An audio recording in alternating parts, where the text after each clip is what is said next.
Good afternoon, everyone. This is Dr. Rhonda Farrell, the success strategist, bringing you week 12 of Spotlight on Success. Today, we're going to continue our conversation and discuss values first business model, building upon our prior week's sessions that really talked about how you can initiate, plan for, grow, scale an organization that allows you to 2x, 5x, 10x quickly, efficiently, while using agile business practices and navigating uncertainty, allowing you to become a great entrepreneur, solopreneur, or business leader, and harnessing the power of visionary goal setting. So now that we have our strategy, we have our operations plan, we have tactically laid out our initiatives, we've set our targets, and we're moving forward. We've learned agile business practices to scale appropriately. Now we can talk about how do we do some of these overlays, right? And now that we're moving forward, we've got the basic pieces in place from a business model, from a strategy, from an operations plan, from a resourcing, from our customers, clients, partners, workforce, etc. And the next thing we're going to talk about, we could have led off with like a week zero, if you will, to level set the year.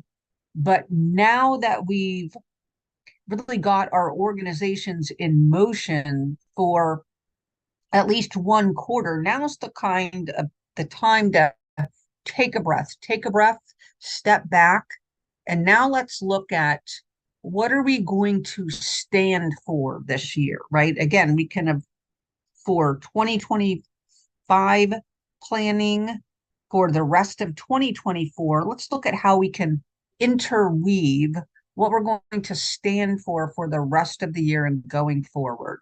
And what is really at the core of that is your values, right? So we talk a lot about core values of an organization, but ultimately, what does that boil down to? It's really the belief systems and the cream of the crop of values that entrepreneurs, solopreneurs, executive business leadership boards want to create and sustain within their culture because they think they are value add, right?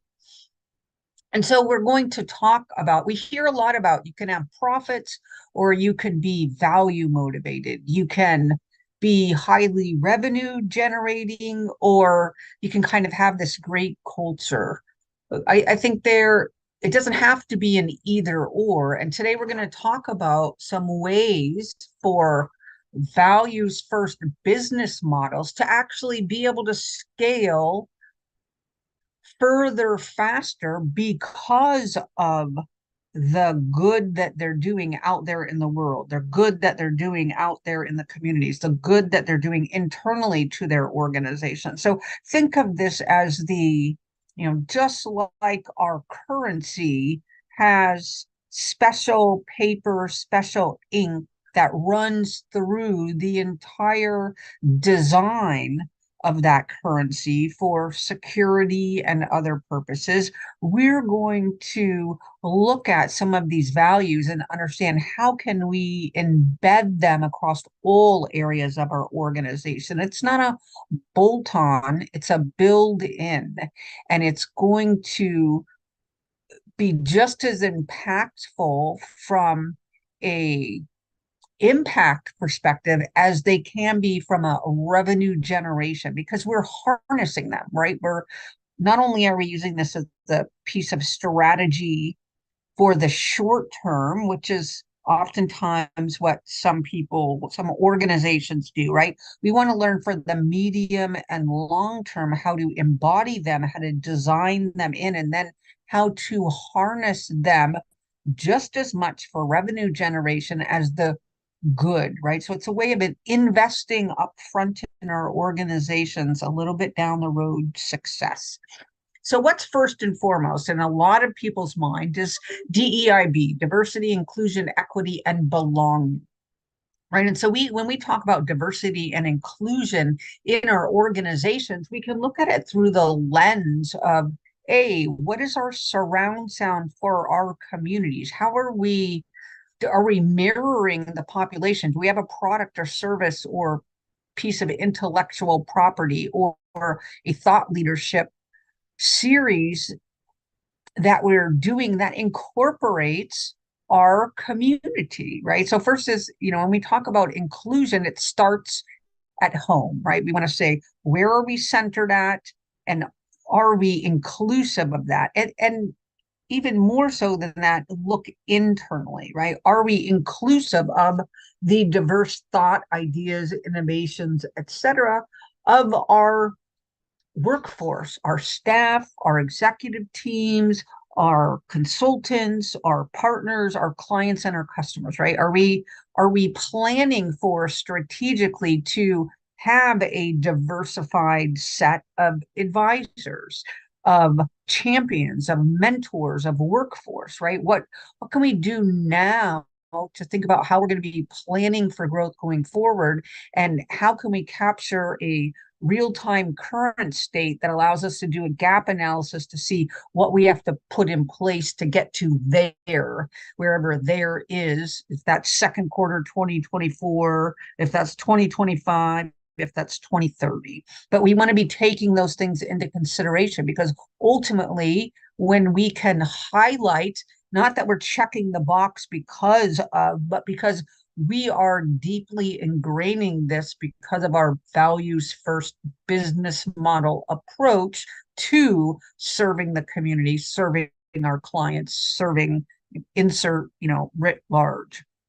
The next is ethics and integrity. We hear a lot about this, right? Especially sometimes, again, the premise is, if you're generating high amounts of revenue, gosh, there should be some shady stuff going on, right? And we see that through the globalization and sensationalization of legal challenges in many different ways, shapes, and forms, right? So this is something we can build into, right, to our strategy, to our business model, et cetera, right? And this is something we have to live, right? So it can't just be a line in a strategy. It can't just be an intent in a annualized business plan, right? We have to live this as a value, right? And so what does that mean? That means we need ways for someone to question if this is in alignment with the values we have stated are most important, right? So, and how can we do this?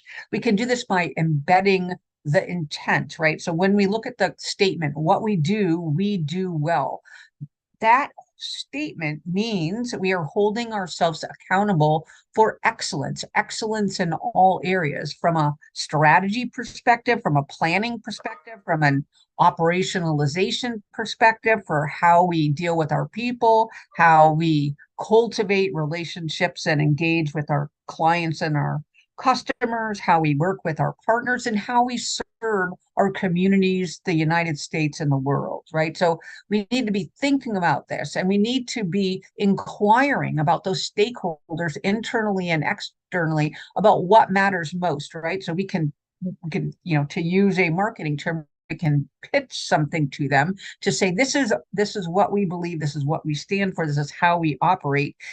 If we have a trusted couple of stakeholders in each of those buckets, how is this landing? How is this resonating? Would this align itself to an organization who's not only hitting it out of the park from a revenue standpoint, but where we wanted to highlight the fact that we are implementing these programs? This is what we stand for from a values first business model perspective, so that we can continue the conversation and the impact that the organization is having around that area. The next is going to be sustainability, right? And we've talked about sustainability in many different ways, shapes, or forms to date. We've talked about it from continuity perspective. We've talked about it from a global good perspective. We've talked about it from a preservations perspective. And today, when we talk about values, right, we're going to be inclusive of all of those, right? An eco-friendly, but as we're moving to eco-friendly, we want to also understand, what does that mean, right? What does sustainability mean? Maybe it means our business practices and all that we do has a long-term focus on being able to create continuity and sustainability for our business writ large. And that means basically doing the right thing, right? Doing the right thing for the planet, doing the right thing for our teams, doing the right thing for our customers, doing the right thing for our organization in congruence with diversity, DEIB, and ethics and integrity core values, right? So we can, again, it's a lever we can harness to not only build business because of this, it will enable us to also have greater impact, right? So we can build a whole business model, a whole portfolio, balanced portfolio of products and services, intellectual property, as well as thought leadership around the sustainability area. We see that occurring now in the climate space and many other spaces around our industry segments and the globe. So it's, pick the one from a sustainability that resonates most closely with your organization, where you operate, and what matters most to you. But it's the value underlay and bringing that to life in different forms that we're after here. The next is about transparency, and that again goes to sustainability. It bolsters continuity, it heightens accountability, it support ethics and integrity, and DEIB, because when we have transparency, there's no surprises to our customers and our clients, our partners, as well as our workforce, right? And we're able to be forward thinking, forward leaning, more innovative, because we've put the card on the table from a values perspective that this matters. And again, we're operationalizing. So what does this mean? It means walking the talk ultimately, right? When we build our strategy, when we build our operations plan, when we really look at how we're operationalizing that through that year, we have to make sure that we're being open about the business practices that we're using. We have to look at supply chain. We have to look at our workforce practices. We have to basically highlight the environmental impact. And again, it bolsters all of these other areas, right? So it shouldn't be something that's outside of the realm of what we've already said we're going to be doing. We just want to be putting that overlay of transparency, make sure we're talking about, make sure we're walking the talk, making sure we're driving awareness and engagement around these different areas, and publishing the impacts, the revenues, the outcomes surrounding this area, right? So it's just bringing everything together, and transparency can be that gluing function as well as that driving awareness and engagement part of it. And it can be used to reinforce all of the things that we've talked about earlier. And then last but not least, as we're looking at how we can exponentially accelerate revenues while at the same time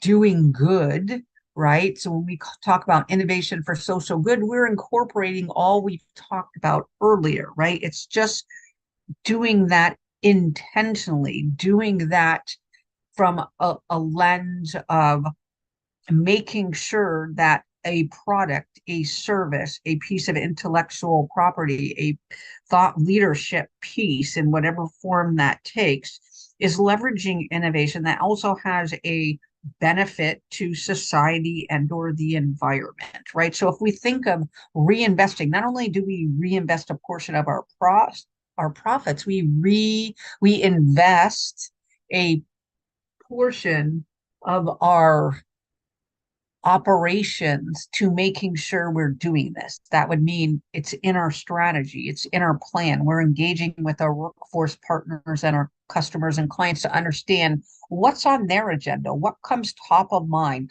If you as a business and as a leader can make one move for the rest of 2024, what would they like to see? What would be more important to them, right? So we can look at the commonality, and then we can look to the uniqueness potentially, and we can understand how does that align with what's going on to our community and the global causes we care about the most. And then we line those up and we prioritize and we invest, right?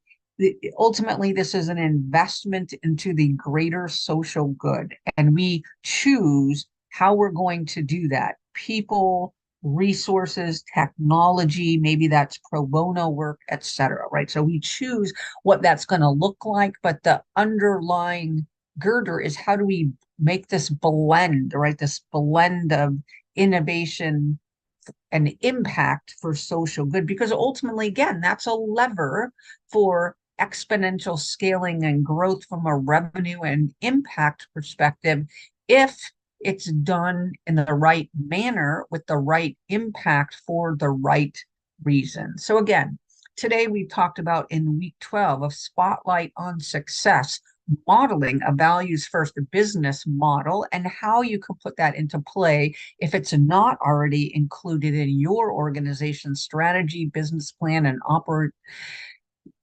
annual operations for 2024 and beyond. We invite you to think on this. We invite you to think on for second quarter, third quarter, fourth quarter of 2024 and forward in 2025 and looking beyond into 2030. What's 1 to 3 things that you can do in this area that really drives the cultural basis for how you're going to grow exponentially going forward? Again, this is Dr. Rhonda Farrell, the CEO of Global Innovation Strategies and the Success Strategies, hoping that week 12 has a nugget of gold for you. And we invite you to return next week for week 13 when we continue our series for entrepreneurs, solopreneurs, and business leaders on exponentially scaling for success.